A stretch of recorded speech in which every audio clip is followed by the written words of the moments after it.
Boa tarde a todos. Bem-vindos ao segundo semestre das nossas conferências aqui no Gabinete de Estudos Holiciponenses. Começamos com a primeira conferência do nono ciclo de temas holiciponenses, com um tema extremamente importante para Lisboa e para o património de Lisboa, que é a calçada. Connosco está o Dr. António Miranda. O Dr. António Miranda tenho o privilégio de chamar meu amigo. Trabalhámos juntos há 30 anos e num projeto que vai fazer, e estávamos os dois a comentar, vai fazer para o ano 25 anos que o Convento das Bernardas foi reabilitado e foi devolvido à população. Temos mesmo que fazer qualquer coisa, António, porque foi um projeto verdadeiramente fantástico, a reabilitação do Convento das Bernardas. Hoje o António vem-nos falar sobre a proposta de candidatura da calçada portuguesa ao património cultural, que é extremamente importante para Lisboa. António, muitíssimo obrigada. Está contigo. O convite. Muito obrigado por terem aparecido. Só para terem atenção, eu não vou falar exclusivamente de Lisboa, porque esta candidatura é uma candidatura a nível nacional. Portanto, a calçada é uma marca a nível nacional, embora nascida em Lisboa, e isso, o que eu vos vou contar sobre os seus antecedentes, evidentemente, é maioritariamente em Lisboa, mas, na verdade, tudo o que aqui vos trago é uma abordagem mais abrangente. Aliás, nem vou ficar só por Portugal, nem continental e ilhas, um bocadinho mais além também. Porque é importante percebermos o significado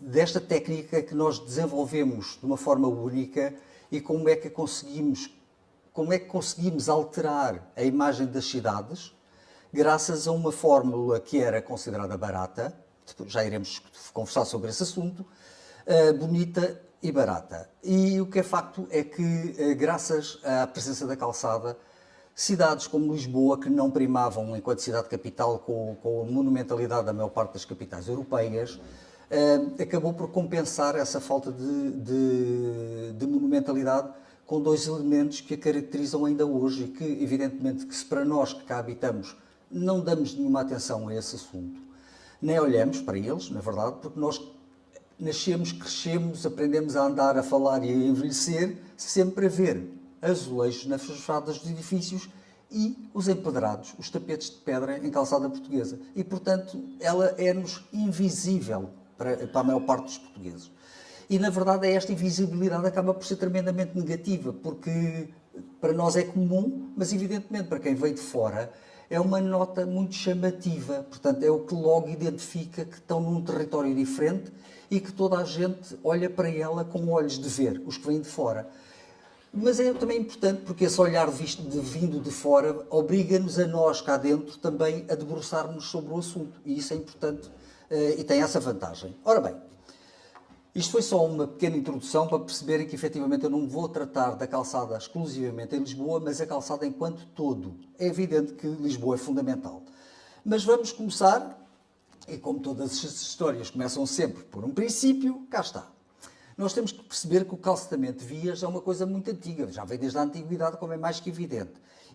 Mas a maior parte destas calçadas na via pública eram calçadas por questões de comunidade de circulação e da própria higiene da circulação na viária. E remonta, de facto, à antiguidade. O que aqui vos trago é uma imagem de um corte de uma estrada romana, porque as estradas romanas são concebidas com uma técnica que se aproxima muito daquela que a calçada portuguesa vai utilizar. Como vocês estão a ver, nós vemos que há uma camada mais grosseira por debaixo e à medida que vai subir, que as camadas vão subindo, a granulometria vai diminuindo de espessura. E no fundo, não sendo os pedregulhos tão grandes como aqui demonstra, como é lógico, mas esta sobreposição de camadas até chegarmos a uma camada mais fina, onde finalmente se vai aplicar a pedra, tem a ver com a produção normal do calçamento de vias, como já se fazia no tempo de Roma. E, evidentemente, esta técnica não está subjacente de qualquer técnica, de qualquer função decorativa, ela é apenas utilitária. E, aliás, por isso é que nós, em Portugal, chamamos ao conjunto de pedras numa rua calçada. Portanto, independentemente dela ter ou não ter desenhos. Portanto, é uma calçada. Inclusivamente, temos ruas que se chamam calçada, elas próprias, não é? Portanto, isso é muitíssimo importante que se perceba. E, portanto, o termo calçada e o termo calceteiro aparece desde sempre em toda a documentação. Depois não se pode estar a ler um documento de séculos atrás e achar que se está a tratar de calçada portuguesa, porque não se está a tratar de calçada portuguesa. E isto para vos falar de um dos equívocos que é contado em toda a comunicação social neste país, mas que é uma lenda, é bonita, é interessante, é engraçada, mas de facto não passa daí. Isto é, não tem qualquer fundamento com a realidade, que é a história do rinoceronte, do Ganga, no tempo do Dom Manuel. Já lá faremos um bocadinho sobre isso, mas é importante quebrar também aqui algumas mitologias associadas. Eu lembro-me também com muita graça que o Rui Vieira Neri, quando fala sobre fado, ele diz, pois, é a mesma coisa que com o fado. O Vasco da Gama chegou a Calcute de guitarra na mão e a cantar um fado. E assim parece que é a calçada portuguesa. Nós temos que remeter tudo para o século XVI. Portanto, é o nosso século da grande glória e, portanto, nós achamos que tudo tem origem neste século. Pois é, não tem. Na verdade, tanto o fado como a calçada têm um começo bastante mais recente. E já vamos falar sobre essas questões. Ora bem, para vos mostrar que efetivamente a via é romana, e já agora só por curiosidade, eu trago-vos aqui uma estrada romana com um corte muito particular. Portanto, Portugal vai herdar muitas estradas romanas que ainda hoje são visíveis no nosso território. E algumas tiveram em funções durante praticamente toda a Idade Média. E são estes. E os árabes, quando cá chegam, para já, mantêm as estradas romanas e eles próprios vão criar outros arruamentos também empedrados. Muitas das vezes utilizando um calhau rolado de grande dimensão, que até colocavam muitas vezes em espinha nas vias públicas, mas para canalizar o escoamento das águas, etc. Portanto, estamos a falar sempre de empedrados que têm uma função, que são funcionais e não são propriamente decorativas. Este tipo de pavimentos, de facto, até ao século XVI, foi praticamente o que existiu. Pontualmente, no século XV já se começam a empedrar algumas ruas, mas já está com pedras de maior dimensão. E quando chegamos à pavimentação da Rua Nova dos Mercadores, que é a tal história em que o Ganga, que terá sido mandado empedrar por Dom Manuel com calçada portuguesa para a passagem do Ganga, o rinoceronte, que depois seria levado para o Papa, mas que infelizmente morreu pelo caminho. Ora bem, não se trata nada disso. O que se trata são pedras, ainda por cima de granito vindo do norte, lajes com uma função meramente funcional, para tornar, até porque a Rua Nova dos Mercadores era a rua comercial por excelência e, portanto, era onde nós recebíamos grande parte das cortes europeias que vinha aqui à procura das coisas novas e raras e desconhecidas que aportavam a Lisboa. E, portanto, era uma espécie de montra e, logicamente, interessava-lhes que essa rua não fosse um pavimento lameado como grande parte dos arruamentos da cidade, mas sim uma coisa onde todas estas gentes pudessem confortavelmente percorrer. Portanto, mas não estamos a falar de calçada portuguesa. É portuguesa porque foi feita em Portugal, mas é apenas isso, está bem? Ora bem, esta estrada romana eu coloquei aqui porque é muitíssimo interessante de verem o desenho. Reparem como é que estas pedras estão cortadas. São lajes de grande dimensão, mas que nós encontramos num tipo específico de calçada portuguesa exatamente com o mesmo talho de pedra. Isto é, pedras irregulares, mas de talho tendencialmente poligonal, a maior parte delas com cintelados, mas que depois acasalam de modo a encaixar sem deixar grandes folgas entre si. Portanto, e esta técnica, que eu já irei falar mais à frente, chama-se malhete. Mas, como veem, nem fomos nós que inventámos propriamente a técnica do malhete, porque esta estrada romana está feita, se nós quiséssemos utilizar a terminologia que usamos cá na calçada portuguesa, segundo a técnica do malhete. Ora bem, já lá vamos falar sobre técnicas. Esta arte é então milenar, mas de facto a calçada portuguesa, como nós a entendemos hoje, começa em 1841 e aqui nesta cidade, em Lisboa. Aparece a maior parte das vezes 1842, mas de facto a documentação é muito clara a referir 1841. Não percebo como é que aparece maioritariamente escrito 1842, mas sabem como é que é? Aparece escrito uma vez e depois continua-se a reproduzir o mesmo erro ad eterno. Mas na verdade a documentação diz-nos que foi em 1841. E tem a ver com num contexto muito específico, portanto não estamos a falar de espaço público ainda propriamente dito, estamos a falar de um quartel que existia no Castelo de São Jorge, e esse quartel tinha uma grande parada, que era, como todas elas, um terreiro, que o governador o governador de armas do Castelo de São Jorge, o tenente-general Eusébio Furtado, vai mandar executar. Era um homem que amava a antiguidade e estava muito familiarizado com estas questões da construção de estradas à romana e também do próprio mosaico,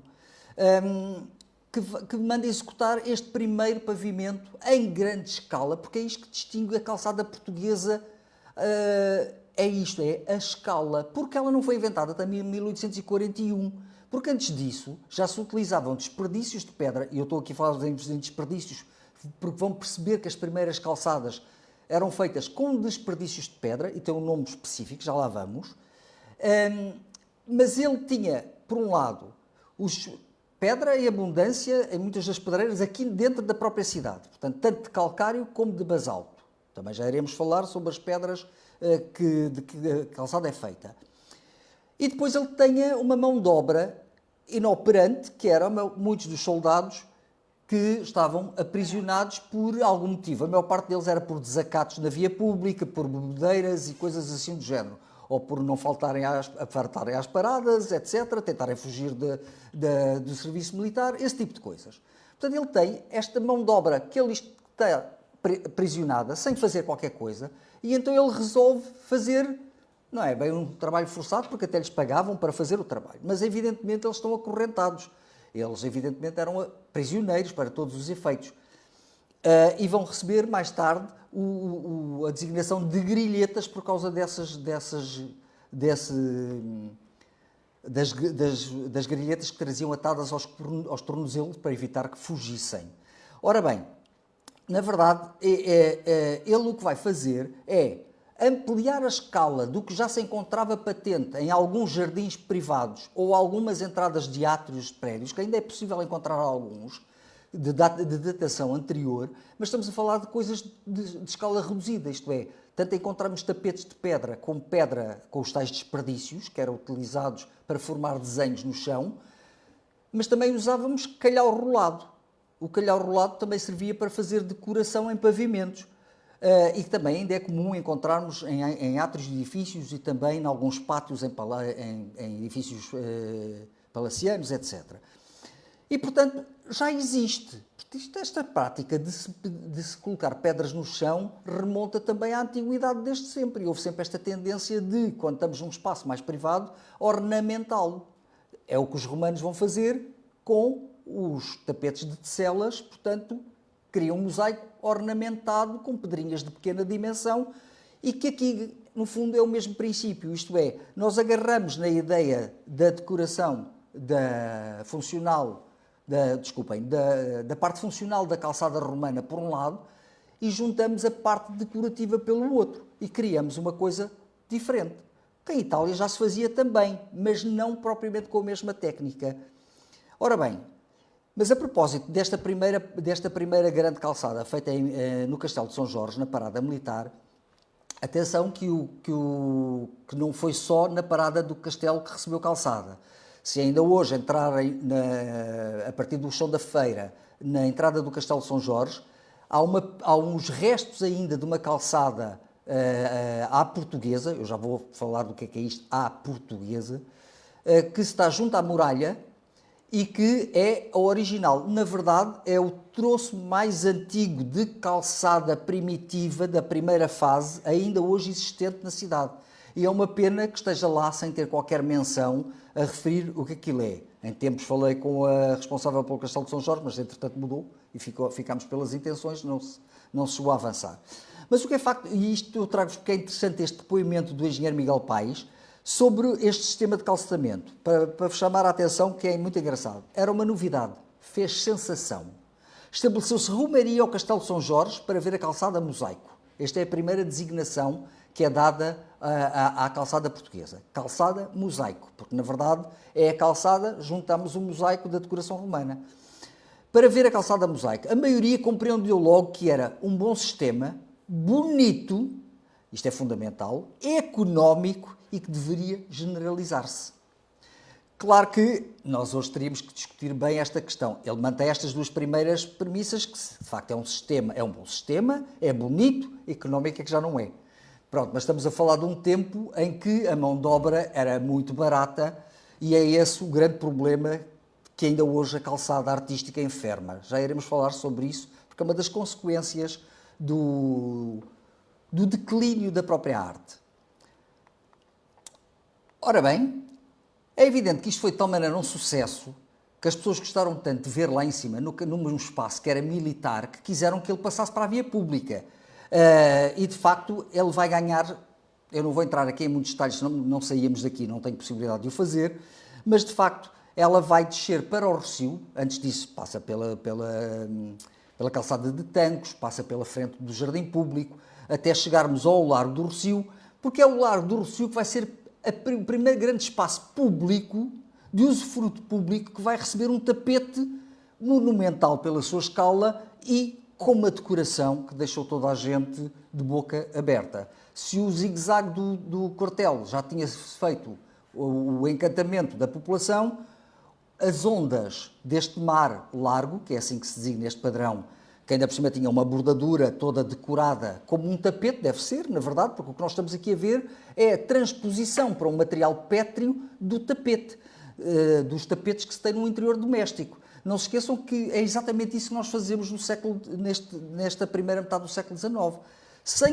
Sem haver propriamente uma intenção clara de o fazer, o que está a ser feito é transpor para o exterior o conforto da habitação doméstica burguesa. Isto é, trazemos os damascos de seda que tapetamos as paredes dos interiores, que colocávamos a revestir os tapetes interiores, mais tarde papel, mas numa primeira fase nas moradas burguesas e palacianas eram damascos de seda. Trazemos esse damasco de seda para o exterior sob a forma do azulejo de parede. Se repararem, nas fachadas mais antigas de azulejo, o que nós temos são os mesmos motivos que poderíamos encontrar no interior doméstico, com o frisozinho a debruar os elementos da arquitetura, tal como acontecia no interior das casas. Portanto, a fazer os contornos de todos os vãos de porta, de janelas, do que fosse. E por outro lado, trouxemos para a rua um outro aspecto, que são esta história dos tapetes. Mas não só tapetes, como carpetes e até naprons. Alguns dos pavimentos feitos em Lisboa receberam mesmo esta designação, naprum. Portanto, estão a ver como esta questão tão têxtil do interior doméstico passa para a realidade do cotidiano de todos, de alguma maneira para convidar a sair à rua, porque nós ainda vivemos numa sociedade muito fechada. E, na verdade, é a presença de um rei estrangeiro que, como sabem, que vai alterar tudo isso, porque o passeio público havia sido construído no plano pombalino, mas acabou por ser uma mata de árvores alinhadas que ali existiam, onde hoje é os restauradores e parte da Avenida da República, da Liberdade.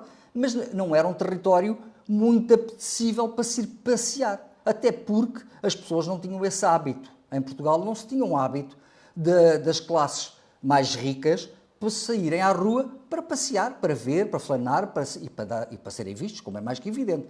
Portanto, esse hábito não existe. Foi preciso vir um rei consorte, como todos conhecem, Dom Fernando de Saxe-Coburgo-Gotha, que efetivamente traz este hábito da promenade e vai mandar reformular o jardim público de modo a torná-lo não uns alinhamentos frios de árvores, mas sim uma coisa apelativa. Mandam encher de canteiros, de lagos, de estatuária, etc., para o tornar, de facto, mais agradável. É um passeio público, atenção, é público, mas não é para todos. É para quem tem os pés calçados. Portanto, também o povo não podia entrar neste espaço porque não era bem-vindo. Portanto, mas, na verdade, o rei passa a frequentar, até porque a nobreza em Portugal e mesmo a alta burguesia tinha os seus palácios com os seus jardins privados, não sentia essa necessidade de ir à rua. Mas se a própria corte passa a fazê-lo, evidentemente eles querem reproduzir os modelos de corte e, portanto, passam também a vir à rua. Portanto, a rua ainda não é muito apetecível, até porque a cidade, não se esqueçam que nós estamos em 1840, mas, na verdade, a cidade, em parte, ainda é um estaleiro de obras. Não, todo o plano pombalino ainda está por concluir em partes. O próprio Rossio, só pouco antes do empedrado, é que estava concluído. E o empedrado é concluído em 1849. Portanto, estão a ver, era uma cidade ainda inóspita, pouco apetecível para se tirar proveito da rua, embora os passeios sejam uma criação da reconstrução. Mas, na verdade, esses passeios vão se engalanar também para que as pessoas se sintam mais confortáveis a sair. Não contentes com esta questão doméstica de trazer os tapetes e os planejamentos dos interiores, trazem também o bibelô. E, portanto, as ruas passam a ser decoradas, e os jardins e as praças, etc., passam a ser decoradas com fontanários, com estatuária, com bancos, com bebedouros para pessoas e para animais, que elas próprias constituem objetos decorativos para encenar o espaço público. Estão a ver? Está-se a encenar o espaço público como quem encena, de facto, como quem decora quase como uma casa, um espaço doméstico. Ora bem, até que isto foi de tal maneira que em 1895 a Câmara Municipal de Lisboa tornou obrigatório o empedramento de todos os passeios e praças da cidade de Lisboa. Não quer dizer que todos estes passeios recebessem decoração, mas passaram a receber aquilo que nós chamamos a calçada branca, que é a mais corrente e que hoje tão má fama tem. Escusado será dizer que a calçada, e convenhamos ser rigorosos, não é o tipo de pavimento adequado para as zonas mais inclinadas da cidade. Isto é, na zona histórica, que é onde existe maior quantidade de calçada, na verdade não se pode dizer que a calçada seja o pavimento adequado para as inclinações de algumas daquelas ruas. Mas, pronto, foi uma decisão histórica, em 1895 assim se decidiu, até porque isto tinha a particularidade de uniformizar o espaço público, que até, do ponto de vista teórico, faz todo o sentido, isto é, nós ao andarmos na rua, onde quer que seja na cidade, andamos sempre sobre o mesmo tipo de pavimento, até desembocarmos ou numa passadeira ou numa carpete, etc., decorada. E isso passou a fazer parte do nosso cotidiano. Ora bem, e vejam aqui nesta fotografia, está aqui o autor presente de que a fez. Poucas pessoas tiveram a oportunidade de entrar dentro deste edifício. É a Embaixada de Itália, o Palácio... ajudem-me, agora esqueci-me o nome. A Embaixada de Itália, que fica no Palácio... Pombeiro. E, portanto, ele ardeu nos inícios do século XX, foi todo recuperado nessa altura, mas reparem como ele recebeu estes dois elementos decorativos. Por um lado temos um friso de azulejo que decora as paredes e, por outro lado, temos frisos de calçada portuguesa a decorar um tapete central, que só tem esta decoração do friso, mas é muitíssimo curioso, já vos vou mostrar mais pequenos aspectos desta calçada neste sítio. Porque, na verdade, mais do que um pavimento que pisamos, a calçada artística portuguesa é um fator de identidade, de afetividade e de diferenciação histórica e artística de Portugal.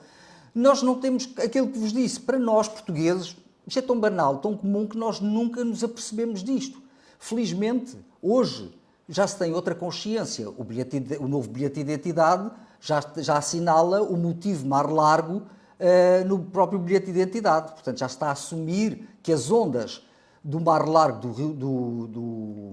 do Rossio são uma forte marca identitária da cidade, apesar de ter sido destruído o original em 1919 e o que lá temos atualmente ser mais pequeno e não ter a bordadura, a ser de 2000, inaugurado em 2000. Mas, na verdade, é uma marca identitária e hoje teríamos muita dificuldade em olhar novamente para o Rossio e olhar para ele sem a calçada, de facto. Os brasileiros, como sabem, apropriaram-se deste motivo e muitos deles pensam que foram eles que criaram o motivo mar largo. Mas, de facto, e eu já vou falar um bocadinho mais sobre isso, é de facto uma marca identitária e tem este reconhecimento internacional, não é? Ou seja, enquanto símbolo lusitano. Pois trata-se de um elemento artístico e cultural distintivo que valoriza e caracteriza esteticamente as nossas cidades e vilas. Porque, é assim, de norte a sul, é muito difícil que nós visitemos qualquer terra deste país, sobretudo as mais no litoral e mais para sul, mas no litoral norte, em todo lado. Quando entramos para o interior, vai rareando na região norte, mas encontramos praticamente em todo lado. Infelizmente, eles estão a destruí-la. Porque... E às vezes não é uma questão de se pensar que é por causa do desconforto de se pisar, de calcorrear a calçada. Às vezes, moderniza-se por falta de entendimento do que é que se está a lidar. O Cisa Vieira, vejam esta barbaridade, o Cisa Vieira destrói a maior parte da calçada da área histórica do Porto, na Avenida dos Aliados, com a Praça da Liberdade, para forrar aquilo tudo de grandes blocos de granito, porque isso é que era do Porto. Vocês sabem que data é que começa a calçar? Com um argumento extraordinário, que aquilo era uma coisa impositiva do Estado Novo. Sabem em que data é que a calçada portuguesa aparece no Porto? O Recio acaba em 1849. Em 1850, a cidade de Invicta está a pedir para serem feitas calçadas lá. E o mais engraçado é que a praça que hoje se chama da Liberdade e que era a Dom Pedro IV, tal como o nosso Recio, vai receber uma calçada exatamente igual à do Recio com o mar largo. Portanto, claro que depois, quando rasgam a avenida, transformam a praça e a avenida num único contínuo, aquilo tudo foi alterado, mas mantiveram sempre a calçada enquanto tal. E, diga-se de passagem, era um pavimento bastante bonito. Aliás, há imensas reclamações de pessoas do Porto a dizerem mal da intervenção do Cisa, até porque muitas das peças de escultura que estão naquele espaço estavam enquadradas por um determinado contexto, isto é, estavam a encenar um espaço pensado como um todo, em que tinha canteiros floridos, tapetes a emoldurar, aquelas coisas todas, e depois os bibelôzinhos estavam todos colocados, coisas. Agora os bibelôs ficaram lá, coitadinhos, perdidos no meio de empedrados, percebem?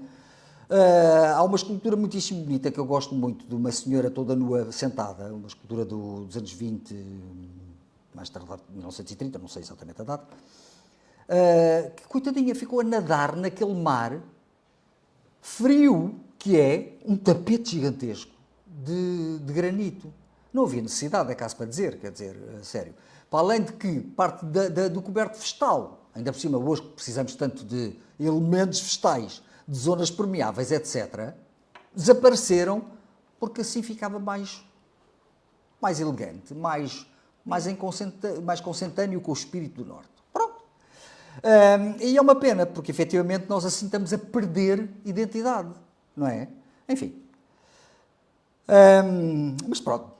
E hoje, ainda por cima, a calçada constitui a principal pegada cultural portuguesa no mundo, não é? Ou seja, não é só uma questão dela ter nascido em Lisboa, ter rapidamente começar-se a espraiar por todo o país, continental e ilhas, como depois todos os países, ou porque ainda eram na altura colónias, ou mesmo que não sendo, nós tínhamos relações privilegiadas com eles, porque, como é o caso do Brasil, passa de facto a querer também ter calçada.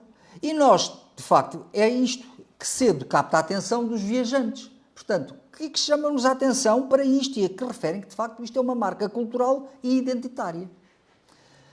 Ora bem, mas cá está, a calçada portuguesa não nasce assim, sabem, daqueles fenómenos muito estranhos em que uma invenção é feita em simultâneo em zonas completamente distintas, a milhares de quilómetros de distância e não havendo redes sociais nem forma de transmissão imediata como a que hoje existem. Nós não podemos dizer que um copiaram o outro, porque não é isso que acontece. É porque em Praga, exatamente na mesma década de 1840, nós, apesar de tudo, conseguimos afunilar para 1841 como a data, digamos, inaugural da calçada portuguesa. os cheques ainda não chegaram à conclusão em que ano de 1840 é que foi. Portanto, aí nesse aspecto estamos à frente. Mas reparem, para qualquer português, quando vai para a Praga, agora a Praga está cheia de calçada. Isto é um exemplo de calçada em Praga. Mas se olharem com atenção, vocês reparam que as pedras são um bocadinho mais rígidas. São de talho quadrangular, como nós também aqui agora cada vez fazemos mais, mas são mais regulares, são um talho mais regular. Pois é que não só eles não usam exatamente a mesma técnica que nós usamos, como... Ui, apareceu isto porque eu toquei no rato sem querer, o pontinho vermelho. E agora? Já está.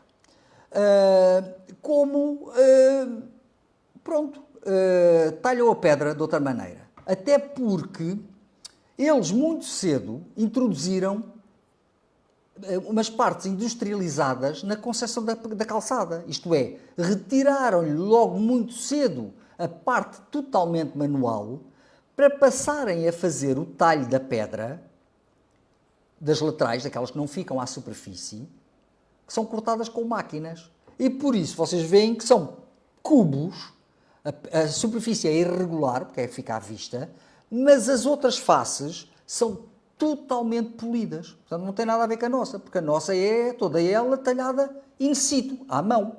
Ou pelo menos era. Já vamos falar sobre essa questão, porque hoje já não é bem assim.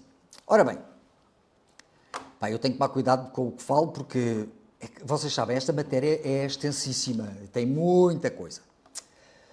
E é evidente que a Itália, que é a mãe destas coisas todas, nós não podemos dizer que tudo que lá está de empedrados no chão é calçada portuguesa. Algumas coisas que lá estão são de facto do século XV, XVI, etc. E parecem-se tremendamente com a calçada portuguesa quando nós olhamos assim, de repente, assim, isso não é calçada portuguesa?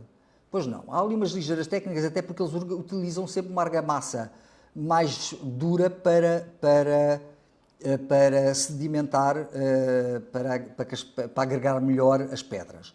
Mas, portanto, nós não podemos chegar a determinados países e começar-se a dizer que, calçada portuguesa. Pois é, temos pena, mas não é. E há para aí muita coisa cá em Portugal escrita sobre isso, a dizer que em Praga está cheia de calçada portuguesa, etc, etc. Portanto, não podemos... É assim, é simpático, nós queremos ver o nosso dedo em todo lado, mas não é verdade. Ora, de facto, a calçada portuguesa, que é uma arte tradicional de transformação de materiais líticos, isto é, de pedra, para a produção de um pavimento artístico com recurso a uma técnica própria e multissecular, porque apesar de ter surgido no século XIX, ela já tinha antecedentes, por um lado, e a partir desta altura, que começa a ser feita em grande escala para a rua, ela vai começando a conhecer subtis transformações ao longo do tempo. E que tem a ver com a questão não só dos talhes das pedras a utilizar, como também das próprias pedras que vão ser utilizadas. Ora bem, e esta arte, antes de chegarmos aí, esta arte conhece várias designações. Portanto, a calçada portuguesa é o termo genérico, isto é só agora para vos esclarecer o que é isto, calçada portuguesa, e de porquê que há tanta gente que chama calçada à portuguesa. Ora bem, este termo genérico, calçada portuguesa, é um termo que genérico, portanto cá está, designa um pavimento tendencialmente pedonal, executado com pedra natural, sobretudo calcário, mas também de basalto ou de outras rochas, conforme a região, também iremos falar sobre isto, com pedras de formato diverso e pequena dimensão, entre os cerca de 3 a 4 centímetros, que era a mais antiga, e o máximo de 7, que infelizmente para nós é a mais corrente. E estou a dizer isto infelizmente para nós, porque nós queixamos-nos que este pavimento é mau, porque escorrega, porque fica polido. Mas é assim, ele ganha estas características com o tempo, por um lado, mas por outro lado também tem a ver com esta dimensão da pedra. Porque quando a pedra era pequenina, ou seja, a chamada pedra miudinha, entre 3 e 4 centímetros, estão a ver, é uma coisinha que implica muitos sulcos entre cada pedra. Portanto, a superfície de pedra é muito reduzida e, portanto, o pé não escorregava tanto. A partir da altura que a dimensão duplica, passando a ser 7 centímetros, o que nós passamos a ter é uma superfície maior de pedra, logo mais sujeita a isto tudo que nós conhecemos, ou se tornar-se mais escorregadia, etc, etc. Portanto, ou seja, foi esta deturpação que nós temos vindo a fazer ao longo dos últimos anos que tem trazido as consequências negativas que toda a gente aponta à calçada portuguesa. E eu não estou aqui a defender que a calçada deve ser, como já vos disse, aplicada em todo o lado. Não é? Sítios muito inclinados, não. Pronto, são erros históricos, mas não, agora não temos a obrigação de continuar a repeti-los, como é lógico. Ora bem, mas portanto, a calçada portuguesa, este tal termo genérico, tanto designa a pavimentação simples, de pedra uniformemente de uma cor, isto é, a dita calçada branca, que é a mais comum em quase todos os passeios, como a que forma composições decorativas, trabalhadas de diferentes tamanhos e formas, segundo determinados desenhos definidos por moldes próprios. Ora bem, em que joga sobretudo no contraste do material. Nós cá utilizamos preferencialmente o contraste entre o preto e o branco, mas atenção, que a calçada toda branca que pode ter desenhos, isto é, depende da maneira como ela é aplicada no chão. Ou seja, nós podemos fazer desenhos que tornam-se menos subtis, tornam-se mais subtis porque não há o contraste dos materiais, portanto não há um contraste da cor, porque o material é sempre o mesmo, já vamos falar também sobre isso. Mas quando ostenta motivos, a designação mais correta deveria ser calçada artística portuguesa, empedrado artístico ou calçada mosaico, que era a primeira designação que ela recebeu. Ou ainda, também às vezes chamam, mesmo que erradamente, calçada à portuguesa. E este erro vem de onde? Porque esta calçada mosaico da primeira fase, já pensaram, mas para que é que se tem que chamar calçada à portuguesa? É lógico que se tem que chamar calçada à portuguesa, porque se a calçada existe noutros países, nós fazíamos de uma forma um bocadinho diferente. Tivemos que dizer que ela era nossa e, portanto, passa a ser à portuguesa. Porque, na verdade, os checos chamam o mosaico de Praga à calçada deles, não é? Ou seja, e, portanto, havendo várias calçadas em vários países, para evitar aqui equívocos, a nossa passou a ser à portuguesa, mas tinha a ver com a técnica como ela era feita na primeira fase. Porque a partir da altura que se vão apurando outras técnicas, isto é, diferentes feitios de partir a pedra, que já iremos falar sobre isso, o que nós temos são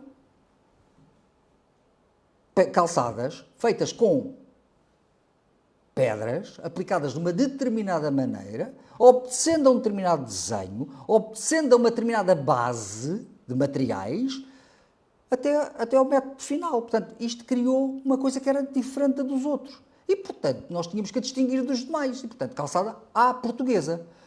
Ora bem, mas isto à portuguesa fazia sentido quando ainda não havia mais nenhuma outra calçada portuguesa. Quando só existia esta técnica de talho, que não havia grande talho. Já vamos falar sobre isso também. Ora bem,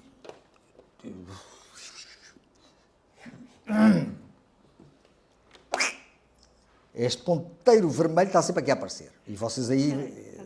Ok. Ora bem, mas se estas são as designações cá em Portugal, o que é... Porque no Brasil não é conhecido como calçada portuguesa. É conhecido como mosaico português ou, que é o termo mais corrente, pedras portuguesas. Porque, na verdade, a primeira vez que é feita calçada portuguesa no Brasil é feita com pedras, a primeira e a segunda e várias outras, foram feitas com pedras levadas de Portugal para o Brasil. Foram feitas com os nossos calcários e com o nosso basalto, porque essas eram as pedras com que a nossa calçada era feita. Ora bem, e em eles, enfim, como isto se trata, sobretudo no Rio de Janeiro, como se trata num período em que o Rio de Janeiro está a modernizar, está a reestruturar do ponto de vista urbanístico, a querer cortar um pouco a herança portuguesa do urbanismo e da arquitetura e começam a construir grandes boulevards à maneira francesa e grandes edifícios num ecletismo muito beaux-artiano à maneira francesa. Então eles também... Mas isso é que é engraçado. Era tudo à francesa. Quer o urbanismo, quer as arquiteturas. Mas para o chão decidiram escolher os tapetes de pedras portuguesas. Mas, já que estávamos num contexto tão francês, alguns chamam-lhe petit pavé. Pronto. Mas, na verdade, o termo mais corrente que utilizam é pedras portuguesas. Ora bem, só que nós temos várias técnicas de cortar a pedra, ou de partir a pedra, como dizem a maior parte dos calceteiros. Na calçada portuguesa é usada exclusivamente uma técnica, que é da percussão. Isto é, tudo se passa, praticamente, na maior parte do tempo, com um único instrumento, que é um martelo. Que é este martelo de bico ou de pena que vocês aqui estão a ver na fotografia. O martelo é utilizado para partir a pedra, de modo a dar-lhe a forma necessária ao acasalamento e os travamentos certos. Mas, portanto, as pedras, quando chegavam à mão do calceteiro, no século XIX e até inícios do século XX, essa pedra chegava vinda diretamente das pedreiras, não como agora, porque ela agora já vem talhada nos cubozinhos de maior dimensão. Nessa altura, não. Vinham grandes blocos, pedregulhos, e depois era aqui que o calceteiro tinha que partir esse grande calhau em bloquinhos cada vez mais pequenos, até atingir e que ele pudesse finalmente começar a trabalhar para trabalhá-lo e parti-lo com a forma que ele pretendia. Ora bem, e ele utiliza várias técnicas. À portuguesa, a calçada à portuguesa, e que tem a ver com as chamadas pedras miúdas ou miudinhas, mas que eram totalmente irregulares, isto é, praticamente não havia trabalho de calceteiro nesta primeira fase, de calceteiro no sentido de detalhe da pedra, isto é, ele podia afinar ligeiramente uma pedra. Mas, por exemplo, e é isso que vai levar ao abandono da segunda pedra do preto,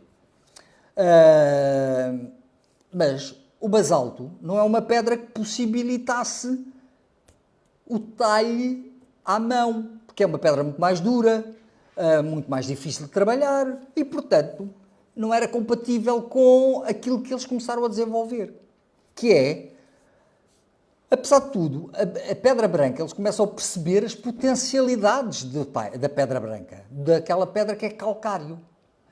E o calcário, de facto, tem uma particularidade, é uma característica natural da pedra. Se nós batermos no sítio certo, é evidente que precisamos de dominar o olhar a pedra e perceber exatamente onde é que está o veio certo para eu me dar a martelada com o bico do martelo para aquela quebra naquele sentido. Mas é uma rocha que tem tendência a quebrar de forma ortogonal, portanto, quebras muito direitinhas, muito certinhas. É evidente que ao perceber isso, possibilitou começar a fazer experiências com estas pedras. E, portanto, à medida que eles iam trabalhando e aprimorando cada vez mais a técnica do calcário, e ainda usavam no preto, ainda continuava a ser o basalto, mas eles no branco começam a criar novas técnicas, como é a questão do malhete, que já vimos que afinal os romanos já usavam pedras com estas formas. Então o que é isto do malhete? É uma pedra irregular, mas tendencialmente formando polígonos, sobretudo pentagonais. Portanto, estão a ver, é a técnica mais perfeita, em minha opinião, da calçada portuguesa, é esta, é a mais difícil e não há ninguém no mundo a fazer coisas assim. Ninguém. Portanto, estão a ver, ou seja, nós criámos de facto formas de fazer empedrados artísticos que mais ninguém faz. Porque ao cubo toda a gente faz, ou aos calhaus irregulares toda a gente faz. Mas nós como se fomos afinando, fomos aprimorando o trabalho da pedra e fomos chegando a coisas cada vez mais sofisticadas. E também criámos este, que é o sextavado, isto é, em que a pedra tem uma forma hexagonal regular. Portanto, 6 lados, certinhos, mas pronto, é como se fosse favos de mel, todos coladinhos uns aos outros. E por último, fazemos o mais comum de todos, que é ao quadrado, que era aquele com que se enchiam as grandes superfícies sem grande trabalho, aquilo que não implicava trabalho decorativo ornamental propriamente dito, era preenchido de uma forma mais livre, portanto não iam estar com o trabalho de estar aqui a polir as faces, embora em alguns casos eles se dessem ao trabalho de fazer, se vocês forem à Praça do Império em Belém, é extraordinário, porque conseguem ter malhete, mesmo as partes todas a branco, eles fazem malhete. Portanto, mas porque quiseram dar uma leitura de contínuo, na maior parte dos casos. Infelizmente, já houve algumas intervenções posteriores que estragaram a coisa toda, mas pronto. Ora bem, e além disso, evidentemente, depois existem outras técnicas mais afinadas, mas que não são usadas para fazer grandes superfícies, mas que são usadas pontualmente. Porque eles depois são capazes de fazer com a pedra, com esta pedra calcária, eles conseguem fazer tudo. Fazem bicos, isto é, pedras triangulares, fazem setados, isto é, em forma de seta, fazem marretas, isto é, em forma de um hexágono alongado, fazem em estrela, em círculo, em oitavado, e quando está a fazer oitavado, isto é, podem fazer todos os poliedros que vocês quiserem, todas as formas geométricas que entenderem. Podem chegar depois ao coração, ao losango, e até partir a própria pedra em forma de leque. E o leque tanto pode ser usado para fazer desenhos, isto é, em que as pedras são sobrepostas a montar leques ou escamas, mas também ser uma pedrinha individualizada a ter a forma de um lequezinho. E então eles que fazem um preenchimento só com aquela forma. Pronto, são técnicas que demoram mais tempo, etc. O tempo é muito importante nesta questão da calçada. E é o grande inimigo da calçada. Ora bem, mediante o seu gosto, criatividade e talento artístico, cada calceteiro pode incutir na execução de uma calçada portuguesa um cunho pessoal. Atenção, todos os desenhos que vocês veem nas ruas de Lisboa, nenhum foi desenhado por um calceteiro, foi executado por um calceteiro. Não se pode aqui confundir. Os calceteiros não fazem desenho de calçada. Os calceteiros executam um desenho previamente executado por um técnico da Câmara, habitualmente eram os arquitetos, ou por artistas plásticos convidados, que a partir dos anos 30 começa-se a ir mais nesse sentido. E então, a partir dos anos 50 e 60, convidam-se mesmo artistas plásticos para conceber desenhos específicos para as calçadas. Ora bem, e o que é que eles fazem? Qual é o cunho pessoal que um calceteiro dá na sua calçada? É o calceteiro que escolhe qual é o talho da pedra que quer utilizar. Quer dizer, quando ele tinha tempo, quando o tempo não era esta coisa horrível que tem uma hora para preencher 80 metros quadrados, estão a ver, que é o que agora se exige, isto é uma empreitada, define aquilo ao metro quadrado e aquilo, um metro quadrado demora X tempo. E o calceteiro tem que cumprir essa meta. E, portanto, ele não pode dar aso à sua criatividade, isto é, não pode dar aso àquilo que efetivamente ele é, à sua profissão. O que ele está ali a fazer é assentar pedras. Pedras que qualquer um de nós, sem grandes conhecimentos, tendo o cubo feito. Ora bem, como das pedreiras, hoje em dia, as pedras já chegam maioritariamente talhadas com 7 cm, o que vocês agora veem nas calçadas novas são pedras de 7 cm que não tiveram um trabalho mínimo de calceteiro. Porque, na verdade, só tem que justapor aqueles cubos que lhes chegam diretamente da pedreira e pronto, está feito. Portanto, qualquer um de nós faz calçada artística, não é? E o que é que isso trouxe como inconvenientes? As pedras soltam-se, não é? As pedras escorregam, porque são muito grandes, são mal colocadas, há abatimentos, porque o chão que eles vai receber não está devidamente compactado e não obedece às sucessivas camadas de começar com um areal mais grosso até chegar a uma areia mais fininha para encaixar todas as pedras. O resultado é agora a calçada ser um inimigo a abater, quando na verdade a culpa não é da calçada, porque uma calçada bem feita não tem nada disto. Uma calçada bem feita dura séculos. Já vos falei que a entrada do Castelo de São Jorge ainda mantém lá um troço de calçada. Foi feita em 1841-42. Ainda lá está. E vocês vão ver que não tem pedras soltas, etc, etc. E foi feita segundo a primeira técnica, isto é, à portuguesa. Isto é, a utilização dos desperdícios das pedreiras de basalto e de calcário que existiu aqui na cidade, mas que evidentemente com o avanço urbanístico da cidade, essas pedreiras acabaram muitas delas por ser absorvidas. Lembrem-se que a estufa fria está construída numa pedreira de basalto, porque o basalto era também muito utilizado, não só para fazer os desenhos das calçadas, mas sobretudo para preencher os eixos das vias, isto é, em pedaços maiores, para preencher a via de circulação. Isto é, ter a tal aspecto, a tal parte funcional da calçada. A calçada enquanto a zona de circulação. Mas o calceteiro, se tinha tempo, e se tinha uma coisa que eu já me pouco, brio profissional, ele queria mostrar que dominava bem a matéria. E então, para além de escolher a técnica do empedrado, se não recebesse ordens de contrário. Por exemplo, o Eduardo Neri, que tem umas quantas calçadas feitas cá em Lisboa, não admitiu nunca que os calceteiros interviessem com qualquer outra pedra, outro detalhe de pedra que não fosse o cubo. Ele só queria a pedra talhada ao quadrado. Não queria mais nada. E vocês podem percorrer à vontade qualquer calçada desenhada pelo Eduardo Neri, aqui em Lisboa ou fora dela, e o que vocês veem é tudo ao quadrado. Tudo. E não tem uma única brincadeirinha de calceteiro, porque os calceteiros não se atreviam, porque, pelos vistos, o Eduardo Neri andava sempre atrás deles a dizer que eu não foi isso que eu mandei. Pronto. Ora bem, e então, os calceteiros, para além de escolherem o talho da pedra que iam utilizar na execução do tal desenho, faziam isto que vocês estão aqui a ver. Já repararam? Isto são pequenos círculos a preto. E era isso que estava desenhado. Aqui eu juntei-os todos, não é? As fotografias são ali do nosso caro colega, ex-colega, que agora está reformado e muito bem, espero dentro de meses estar como tu.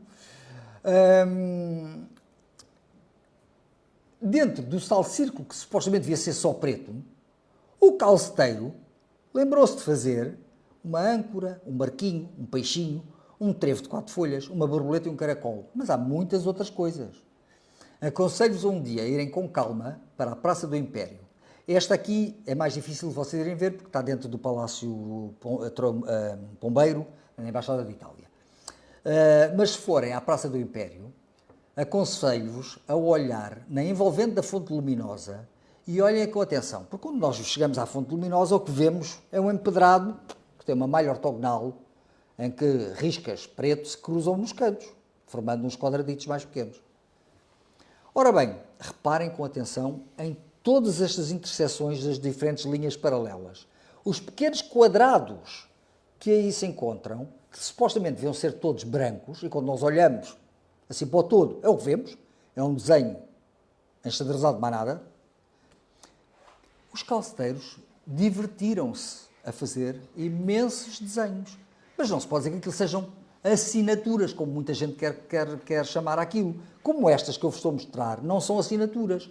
Porque uma assinatura implica ser sempre o mesmo desenho que o mesmo calceteiro aplica em cada trabalho que faz. Ora não, a maior parte das vezes isto são desenhos feitos até pelo mesmo calceteiro que se entreteve a espalhar brincadeirinhas, até porque estas brincadeiras tinham vários pressupostos.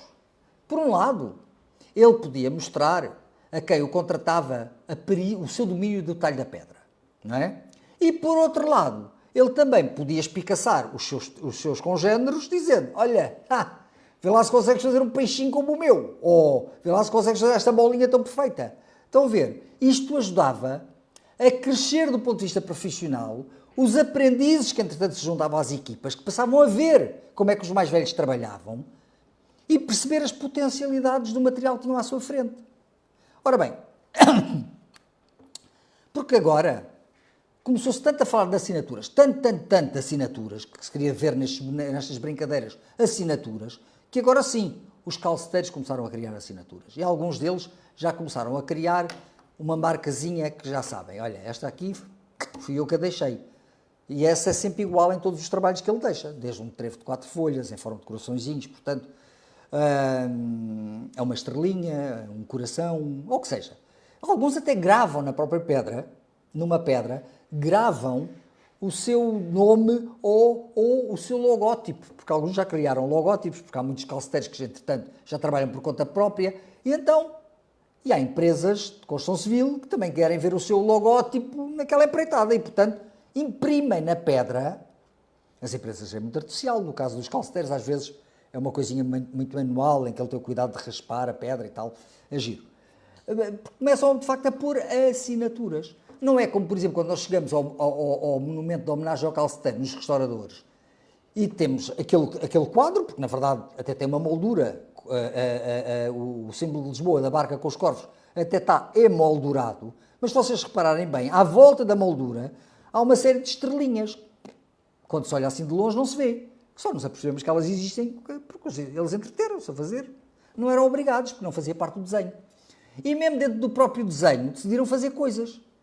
Há lá uma estrelinha, parece uma estrela, um cometa, ou a estrela de Natal, que foi feita porque um decidiu lá meter a sua marca. Não estou a dizer que seja a sua assinatura, hein? Decidiu lá meter a sua marca, um ponto de vista pessoal. E há um F, posto para quem olha de frente, do lado esquerdo. Um F. E as pessoas falam, marca de assinatura do calceteiro. Podia ser Fernando, Francisco, Frederico, o que seja. Não. Também só soube porque nos foi contados pelos calceteiros, portanto também não sabíamos disto. Ou seja, não sabendo, podemos especular o que quisermos, não é? Então o que é aquele F? Ao que parece, foi um jovem calceteiro, que era o primeiro grande trabalho na via pública que ele intervinha. Estava tão feliz, que decidiu prestar uma homenagem à Nossa Senhora de Fátima, de quem era devoto.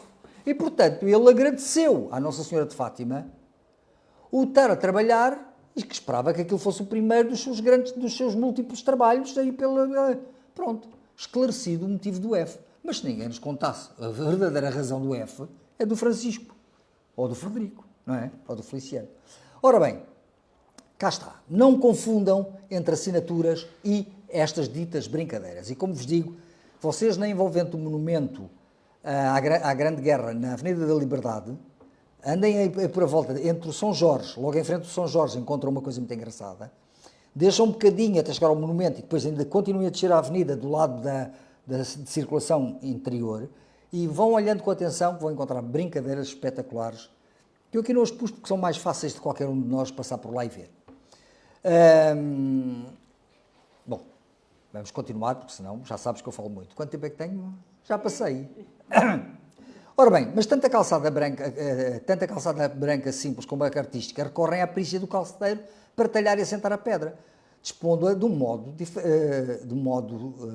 correto, mais ou menos homogéneo, usando as tais técnicas que já falámos, e, evidentemente, quando tem desenhos, tem que ser um desenho pré-definido, que é desenhado pelo arquiteto em papel, um papel vegetal, etc., mas é desenhado a uma escala pequenina.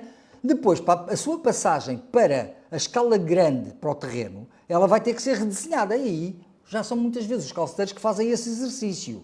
Mas antes de passar para os calceteiros, muitas das vezes esse desenho passou primeiro pelo carpinteiro, que fazia, porque hoje em dia já não se usa muito madeira para fazer moldes, embora se continue a usar, ou se pode fazer, mas não, que fazia os moldes. Portanto, nós temos aqui outras áreas profissionais, manuais, que estão em risco também de desaparecer, que são os carpinteiros, os bons carpinteiros, não estou a falar de marceneiro, estou a falar de carpinteiro, e os ferreiros, porque sem as boas ferramentas, como os martelos, com a qualidade específica, e eles saberem afinar aquilo, mesmo com o bico, com a necessária espessura, para obter o seu resultado, implica os conhecimentos prévios destas duas outras áreas de saberes tradicionais associadas, que também estão em vias de extinção, como sabem.